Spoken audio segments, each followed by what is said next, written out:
All right, so picking up where we left off last time, we were doing an exercise where we were writing functions to support the loan application program that we had already previously made.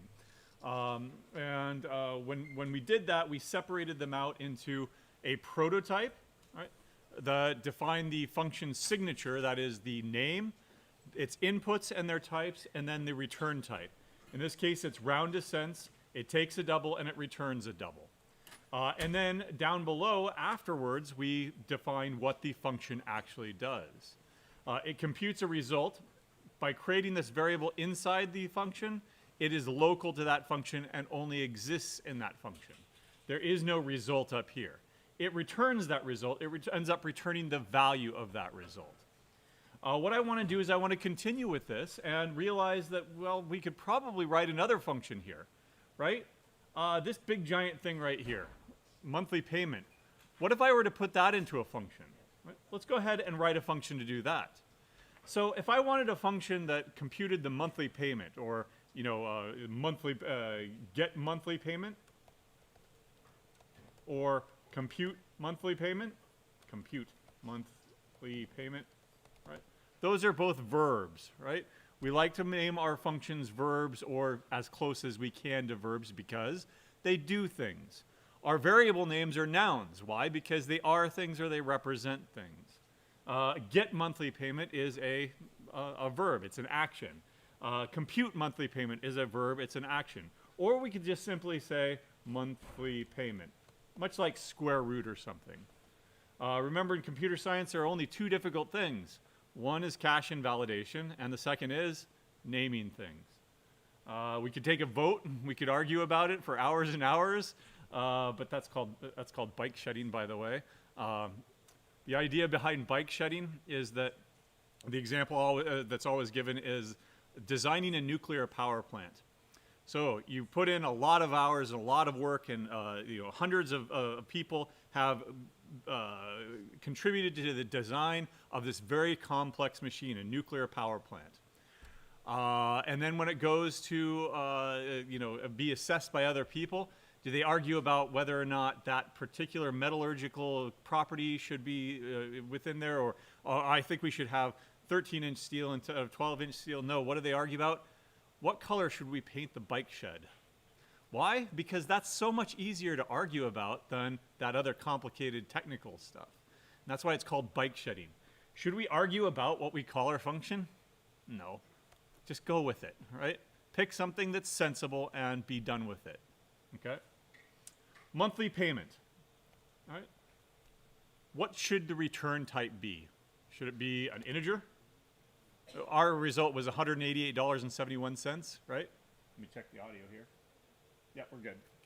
All right, $188.71, which would be a double. Right? What kind of inputs does it take?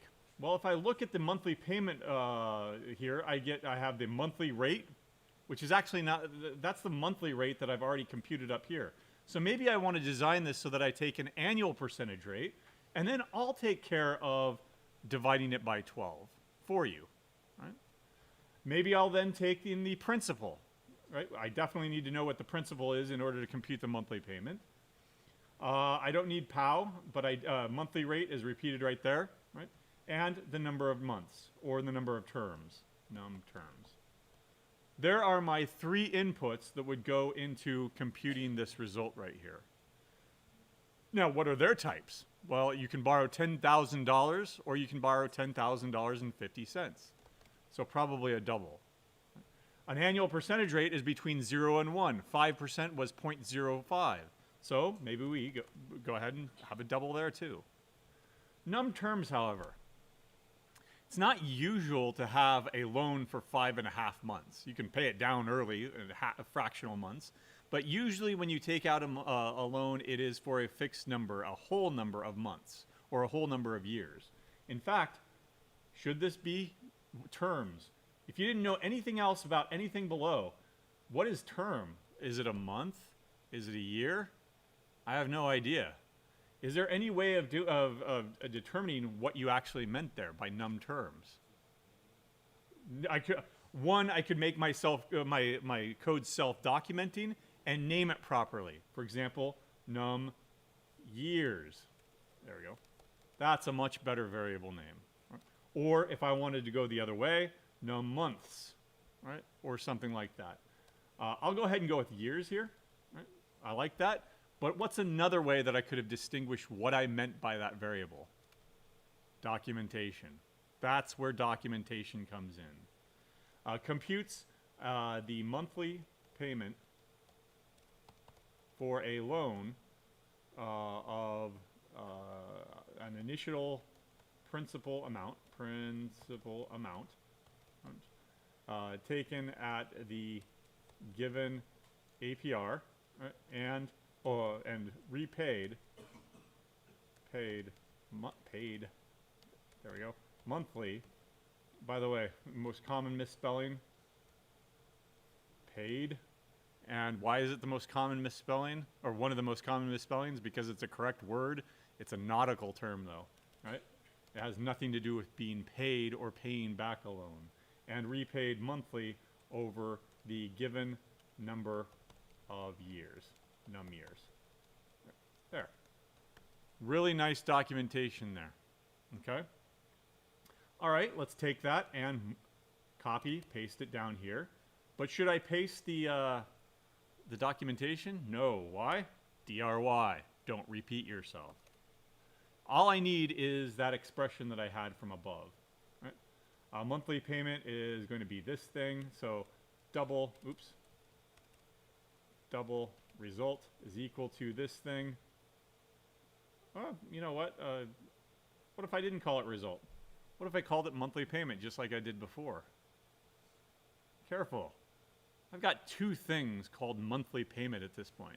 One of them is a verb, one of them is a noun. One of them is a function, and one of them is a variable now. Don't get yourself into that trouble. Don't confuse yourself. Right? I have a very good reason here not to call this monthly payment. I will call it some generic result here, and then return the result. Okay? Monthly rate, well, I don't have that, so I'll go ahead and create it. Double monthly rate is equal to the annual percentage rate divided by 12. No integer truncation issue there because at least one of them is already a double. So you can, if you want to, go ahead and make that both into a double, but it's not necessary. POW, that's in the math library, monthly rate right there. Num months, I don't have that though. Int num months is equal to num years times 12. There we go. I've got two local, actually I've got three local variables here that only exist inside this function. Monthly rate, I created a monthly rate up here, right? Two variables, same name, but different scopes. That's perfectly fine. Why? Because this function doesn't know anything about what's going on inside of this function, and vice versa. This function doesn't know anything about going on inside main here. Right? Yeah? Good question. Yeah. In fact, we should. Why? Before I return this, I want $188.71 or whatever it was. I don't want $188.71 and then fractions of a cent. So before we return that result, let's go ahead and change it. Result is equal to round 2 cents of result. Right? In fact, let me take this and move it up here before the round to cents. Is that going to be a problem? Well, let's look at it from the monthly payment perspective. There's a round to cents function somewhere. It's down below. I haven't seen it so far yet, though. Or have I? I have seen it. Declared as a prototype. So I know, I'm now the monthly payment, right? I know about round to cents because it was declared up here. I don't know what it does, and frankly, I don't care because I'm going to call it, and it's that function's responsibility to know how it works. Right? So the order no longer matters when you have proper prototypes. Right? So round to cents, I'll round the result and then return the result. Alternatively, what I could have done is I could have returned whatever round to result cents returns. Right? That's nice, clean, done. Now up here, I can replace this one line with monthly monthly payment of, what do I give it? Principal annual percentage rate. So principal annual percentage rate, and finally the number years. There we go. There. Let's compile everything to make sure it still works. GCC, the wall flag, the extra flag. Let's just make sure that we've got everything on loan.c. There we go. You can ignore those bottom two. Oh, there we go.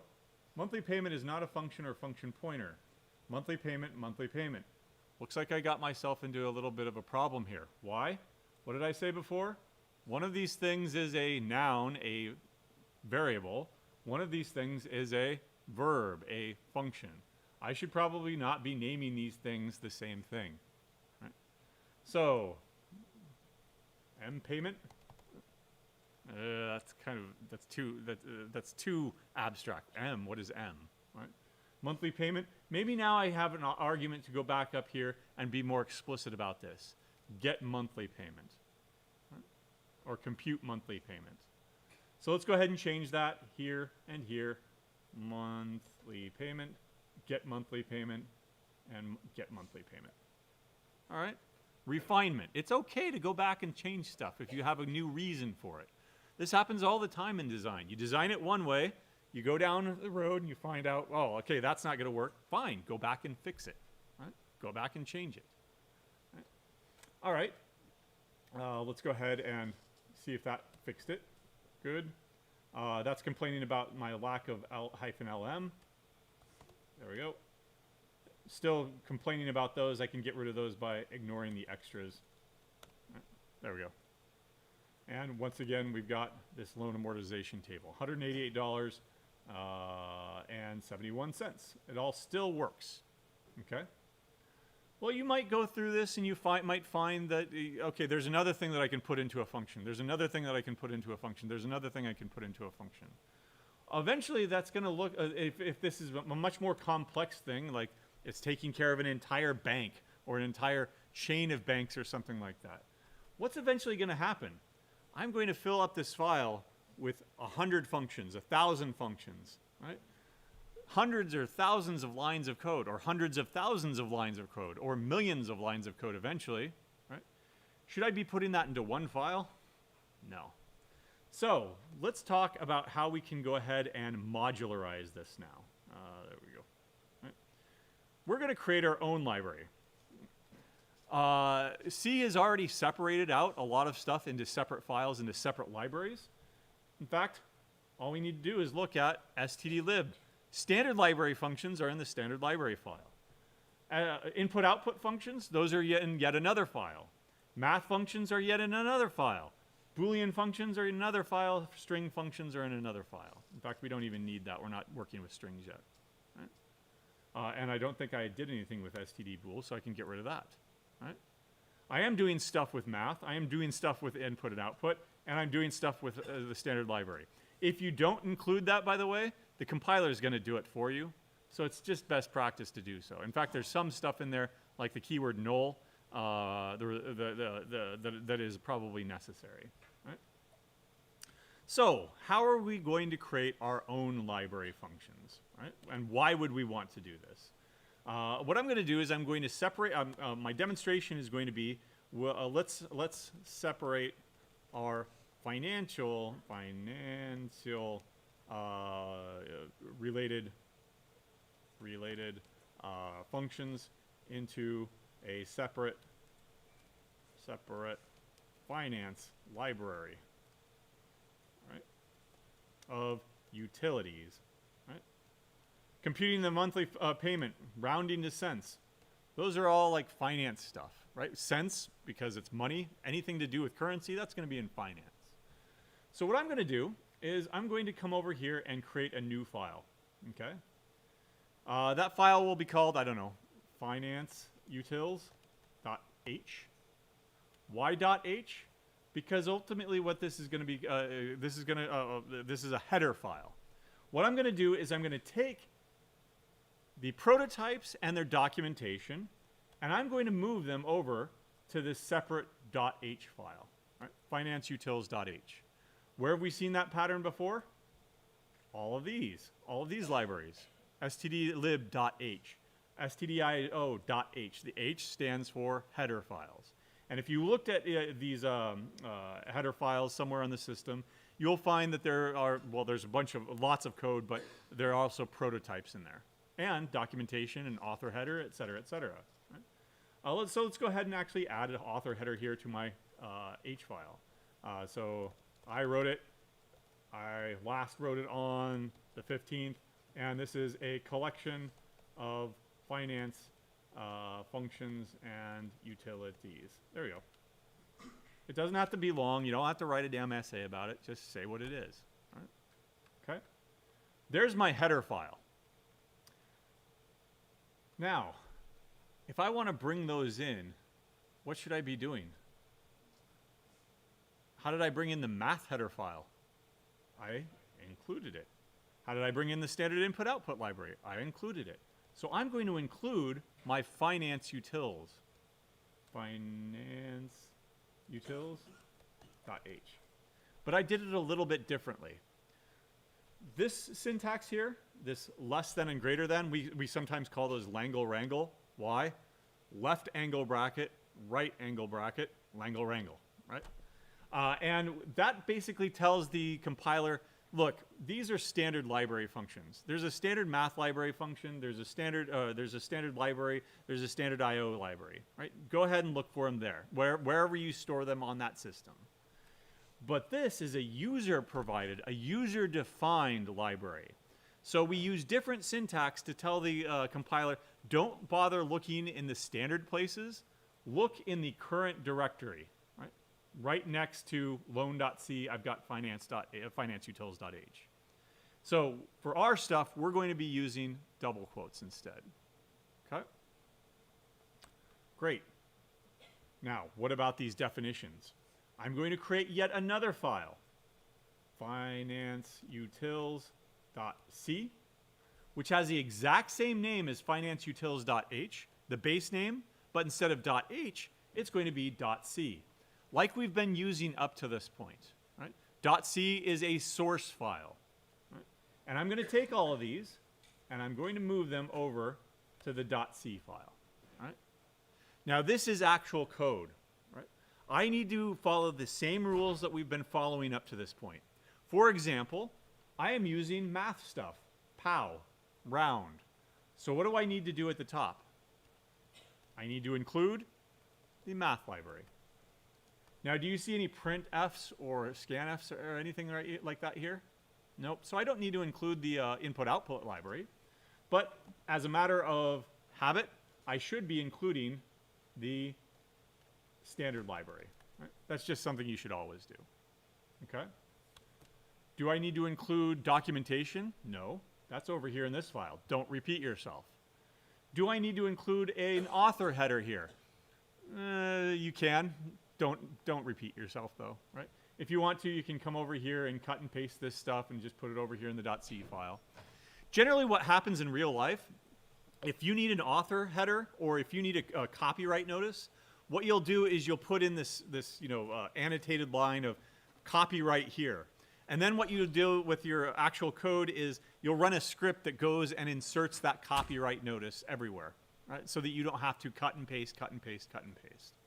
For this class, we're expecting an author header just in one file, right? If you want to, you can put it in the main, whatever main file you've got here. But if you want to be careful about it, put it in every header file. You do not need it in every source file. Okay? Now that I've included the stuff that I'm using, what else do I need to include? Prototypes. So I need to include my own financeutils.h. Right? Wonderful. Now, everything is separated out into 3 different files. Right? The problem is, if I try to compile now, like I did before, right, it's not going to know about any of that stuff. Just like it doesn't know about math stuff if I don't have the -lm flag. It doesn't know about square root. It doesn't know about round or anything like that. Now it doesn't know about round descents. It knows about them in the sense that I'm including the header file here, but it doesn't know enough about them in order to compile it all together. Right? So I'm going to have to do this in steps. The first step is to compile my actual library here, financeutils.c. GCC financeutils.c. This is my first attempt. Is it going to work? No. Right? And it's going to, well, here, let's give it the -lm flag because we are using math stuff. But let me show you what I'm talking about here. All right, now it's giving me a weird message about not having a main. Well, obviously, do you see a main anywhere in this file right here? No. Just using GCC by itself means that you want to create an executable file, that a.out file that can actually run. That's not what I'm doing here because I don't have a main. I'm compiling a library, something that's not meant to run, it's just something that is meant to be shared among different programs, just like the math library, right? So I need to use a different flag, the -c flag. Do you remember this from like the second day? I did a demonstration of how code goes from high-level C code down to assembly code, down to object code, which is just a bunch of binary, and then finally it gets linked in with all this stuff and produces an a.out file. That's one of the flags that I used that day. -c. Now we understand what it means. We're going to compile this stuff. We're not going to create an executable file, but we are going to create a file. Let me go ahead and refresh that. Do you see that third finance utils file right there? The .o. That stands for object. It's an object file. If I tried to open this up, it would say that it's binary. You can't do it. Right? I could do a hex dump of it, like I did on day 2 when we demonstrated this. Hex dump of financeutils.o. Hey, there it is. Just a bunch of it's just a bunch of zeros and ones. Right? It's just a bunch of data. Okay? It's nothing that we can actually read. But now that I've got this financeutils.o, it's very similar to having a math.o file somewhere on the system. It's a pre-compiled library that you can then now, your program, that object file now can be linked together to create an executable file a.out. I'm not going to go, in the morning section, I tried to go fishing for that file and find where it was. We never found it. We found things that looked like it might have been that way. But we never actually found that single file. But we have our financeutils.o file now. Right? How do I bring everything together? GCC hyphen, forget about the warnings for now, -lm, I need to link in the math library, loan.c. Right? Now, if I just do this, it's still going to complain about that round to cents, get monthly payment. I don't know about those things. I know that they exist because of the header file, but I don't actually have the code that I need to bring these things together, to link them together and create an executable file. So, same thing with math here, right? -lm, I'm telling the compiler, look, link in the math library. You know where it is because it's standard. But here, it's not standard. Here, I need to tell you where it is. It's in the financeutils.o file. And once I've done that, oops, did I not compile? How did I compile that? Yeah, I did. Oh, and then compiling it all together. There we go. Undefined, I probably need to do this at the last. Yep, there we go. Sometimes it gets persnickety with that -lm.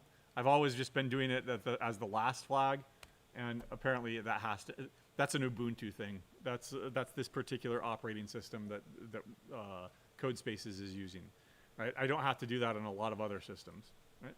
Anyway, now I've actually produced an a.out file, a.out, right? And it can run just like before, okay?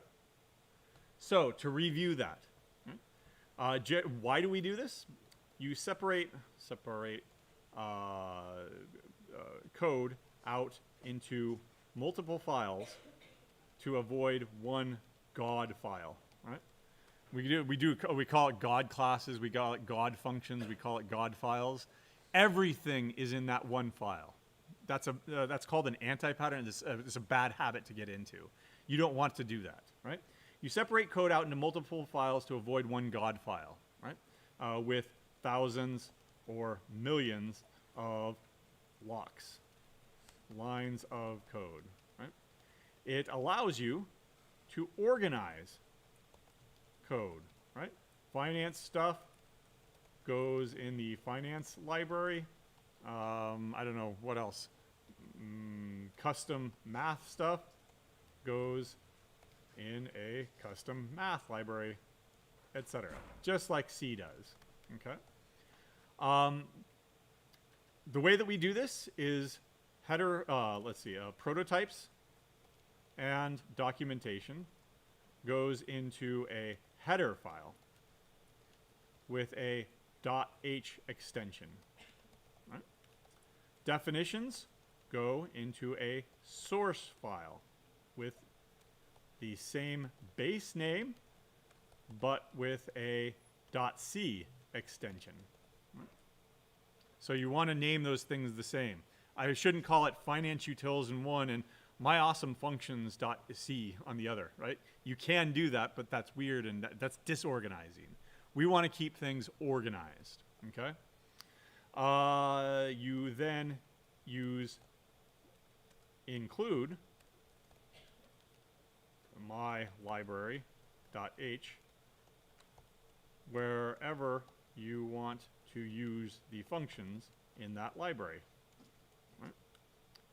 To compile, you compile in phases. Right? To compile the library, you use the -c flag. So for example, like we did, gcc -c financeutils.c, which produces an object file. Right, this is binary. Financeutils.o. There we go.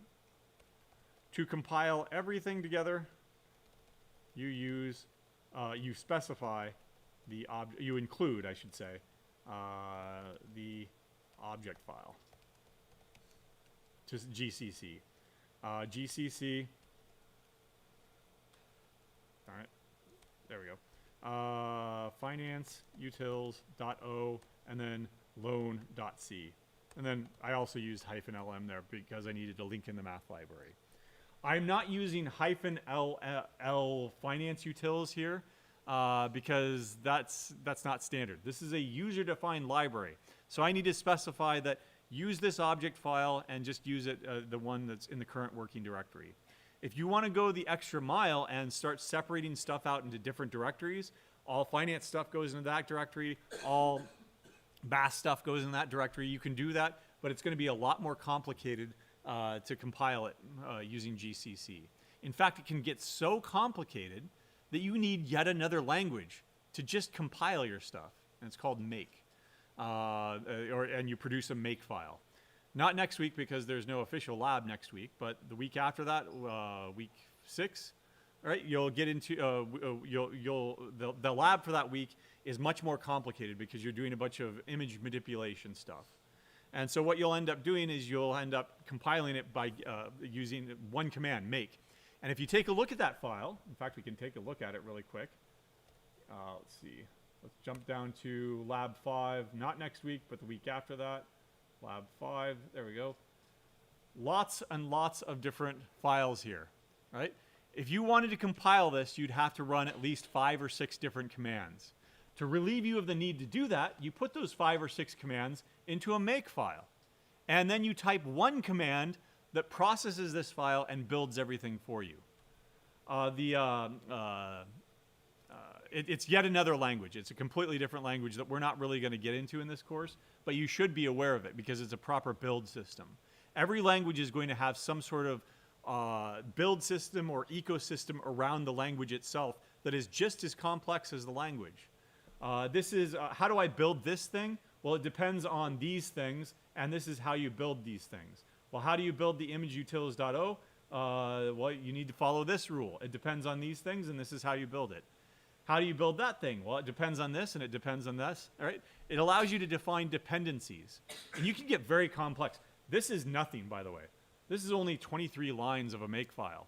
Real systems will have thousands and thousands of lines of make files. Why? Because Maybe it needs to be built a certain way on Ubuntu Linux. And then when you take it over to Windows, it needs to be built a different way. You can put all that kind of stuff into a makefile, right? And you'll have thousands and thousands of files. Here, there's really only 1, 2, 3, 4 source files, and then 4 or 5 header files. But even bringing all those things together is way too complex. I'm just going to go ahead and put it into a makefile, right? And that's a proper build system. In fact, at the last job that I was at before the university, Werner Enterprises, we had maybe 100 developers, 100 actual programmers.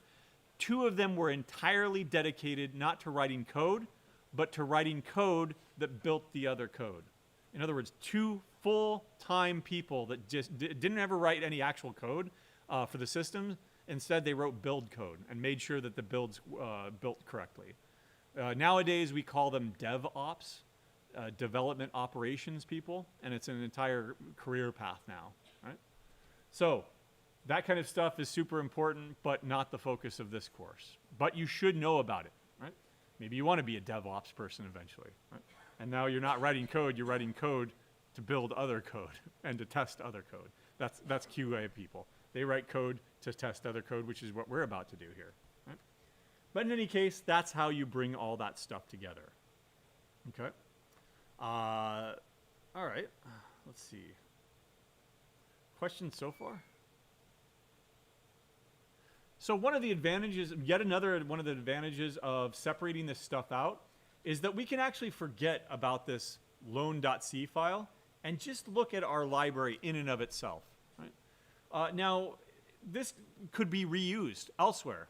Round to cents could be reused elsewhere. Instead of a loan, like maybe a savings account instead, or a savings retirement account, right? You could take this library and have multiple different uses. We could also take this library and treat it in and of itself. What about that get monthly payment? What about that round to cents? Are they correct? Well, they seem correct because I was able to produce this table over here. But again, what if you didn't even have that program?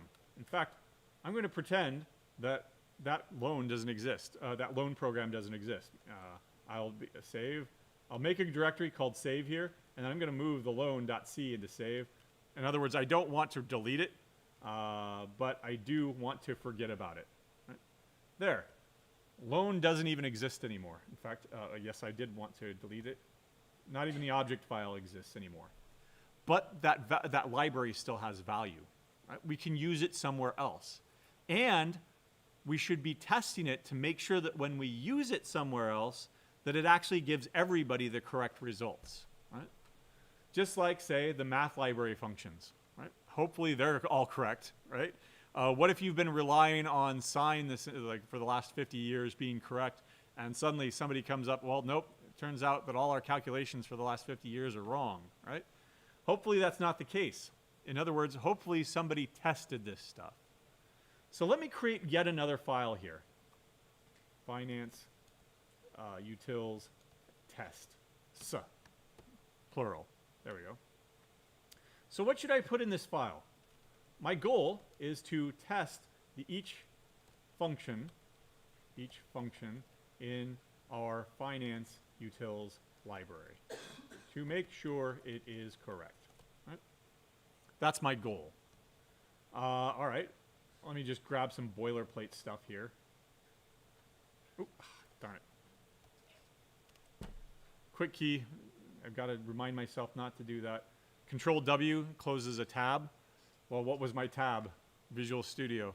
I was thinking that my tab was just that the demo.c here. Darn it. I wish there were a way to remap that. But in any case, there's my goal. I'm going to put that goal at the top. There we go. And get rid of this. Actually, no. I'll move my goal down here to the actual comments. In fact, it's not my goal. I should be doing this as a to-do. It's got to be done, right?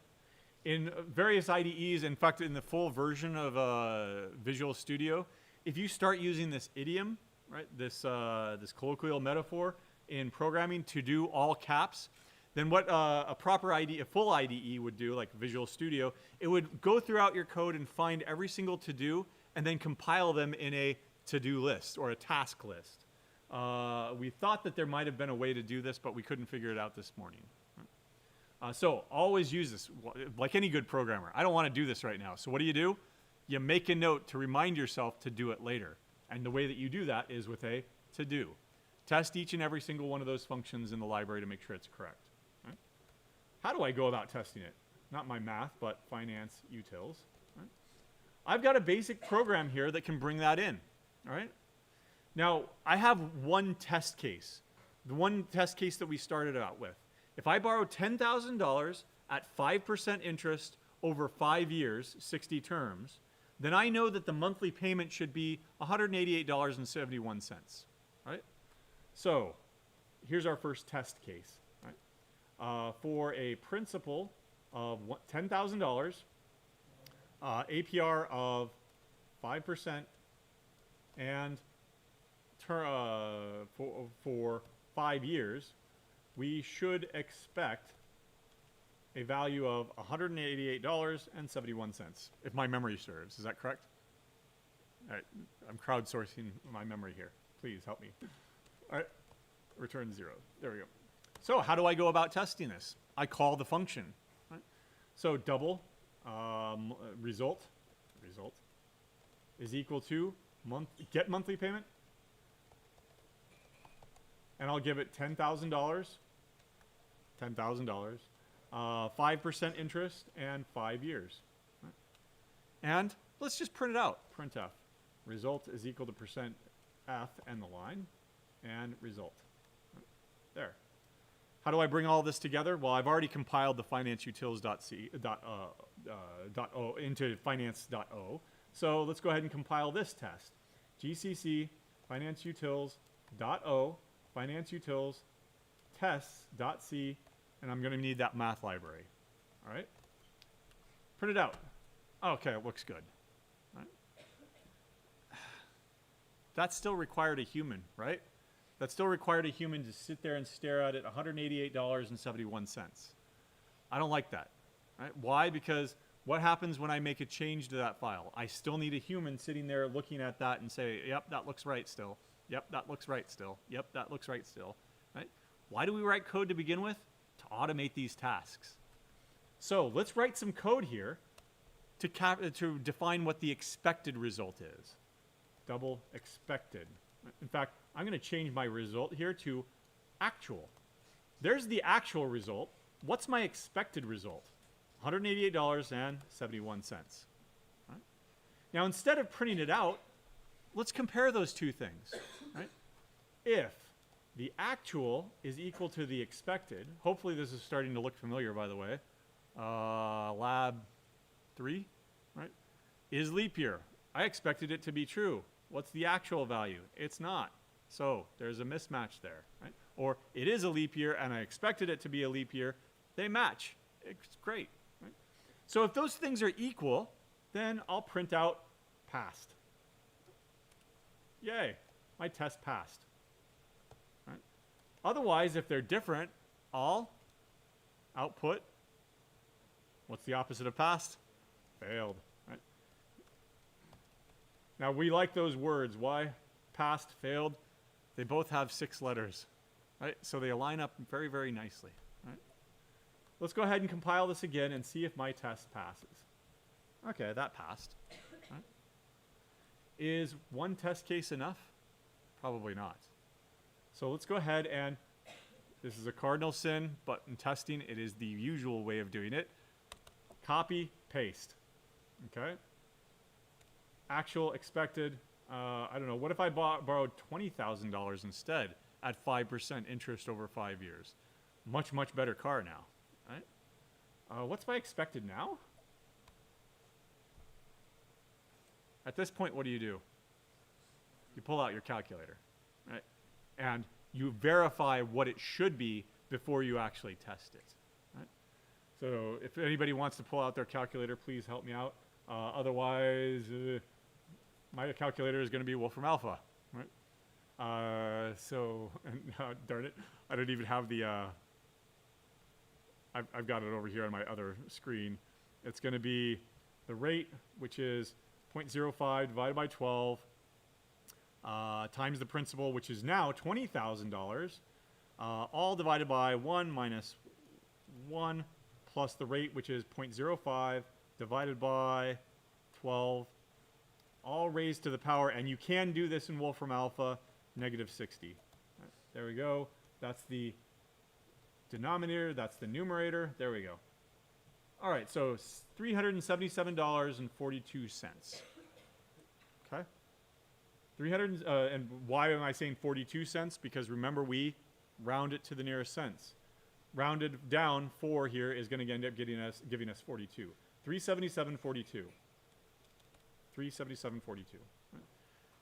What if instead I had run my program, looked at the output, and then went back and put that into my test? Does that sound right? No. If I run a test and then I use that as the expectation of the test, that's not a test. Right? You need to verify what the output should be before you even run your test with a third party like this. In this case, it's either a piece of paper, whiteboard, a handheld calculator, or in this case, Wolfram Alpha. All right, let's go ahead and compile this and see if it works. Uh-oh. So what did my copy-paste end up doing? I now have 2 variables of those names.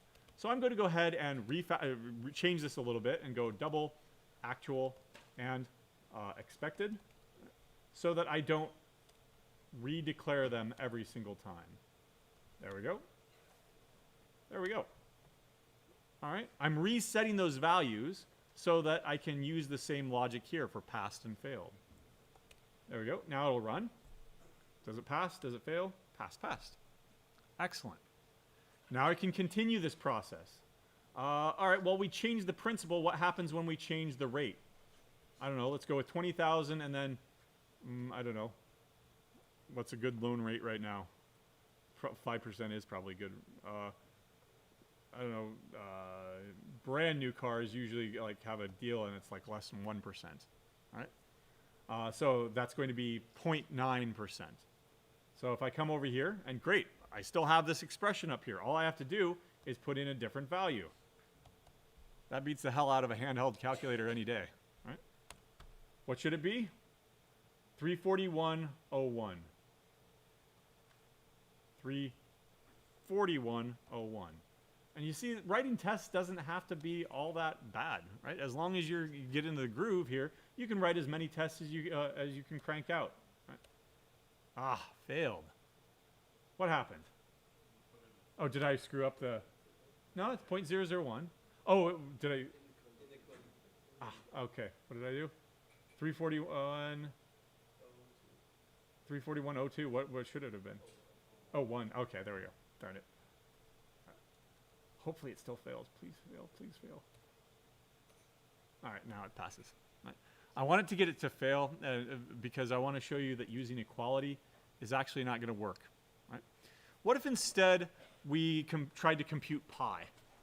Right? Now think about pi.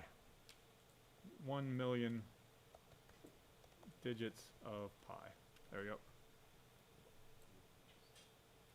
Hey, pi day. There we go. There's 1 million digits of pi. What do you know about pi? And it keeps going about. It looks like it's paginating here, so it's going to continue going, right? Now, what do you know about pi? It's an irrational number. Right? It's an irrational number, meaning that the digits of pi repeat forever, infinitely. And they never, they go on forever, excuse me. They never repeat. There's never any pattern. Versus if you did something like this, and I don't want to lose that yet, so let's go ahead and go over Wolfram Alpha here. If I just did 1/3, then that's going to be 0.333333333 forever. Right? In other words, it repeats. That's a rational number. Pi is not rational. It goes on forever and ever and ever, infinitely. Right? If I wanted to compute pi out to a certain number of digits, what would I compare it to? Could I compare it to this? No, that my pi, which is 3.14159, which is good enough, is that going to end up being equal to this? Definitely not. Right? So when you're dealing with floating point numbers, you usually build in a tolerance. Right? So in other words, test this. Tests will pass if it is off by no more than, I don't know, 1 cent. Right? So as long as we're it's $188.71. As long as it's within 1 cent, I should still be tolerant of that. Yeah, okay, it passes. Like 188.715 is the same as 188.716. I should be tolerant of that. Right? So let's go ahead and change our equality here. If actual and expected are close enough, this is not code, then it's going to pass. Otherwise, if they're too far away, we'll say that they fail. How do I do this? Oh, okay, actual minus expected. The difference. Right? Let me take that and put it into parentheses there. If that's close enough, if they're close enough, what does close enough mean here? 0.001, right? As defined up here. If they're off by no more than a fraction of 1 cent. Right? Well, 0.001, this is 1 cent. This is 1/10 of a cent. That's probably good enough. Right? Are within. Right? How do I say within? Less than or equal to. Right? Less than or equal to. Excuse me. There. Less than or equal to. Right? So if their difference is less than 0.001, then that's close enough. Right? And what is the guiding light of design and engineering? What's better than good? Good enough. That's good enough. Right? Except that it could be negative. Right? What if expected was larger than actual, but the difference was still like negative 0.0001? That does still work in this case, but what if I wanted to take care of all cases? What do you do in calc? If this is within epsilon, then it's close enough. What is this thing that I just wrote here in math? Absolute value. So in code, it's fabs. Right? I do want epsilon. Why? Because I'm going to repeat the same thing here. I'm going to repeat the same thing here. So if I'm going to do that over and over and over again, I want one copy of that value, epsilon. And I'm just calling it epsilon because that's what the math folks do. Right? If you want to, you can call it what it is, tolerance. If it's within that amount, tolerance and tolerance. Now I can go ahead and take this and repeat and change, repeat and change. Right. Hopefully that was all correct. Right? There we go. Right. So now I've built in a tolerance. If these were integers, I wouldn't have this issue here. Right? An integer is an integer is an integer. 5 and 4, those ain't the same things. Right? So you can have, is 5 equal to 5? And that will be true. But 5 equal to 4, that ain't true. Right? That does not pass. Okay? But here I've actually built in a tolerance because floating point numbers are never going to be exact. There's going to be like even 0.333333. If I only had 17 digits of accuracy, at some point that digit is going to become 333332 or 333334. It's going to be off. But if it's close enough, then it's good enough.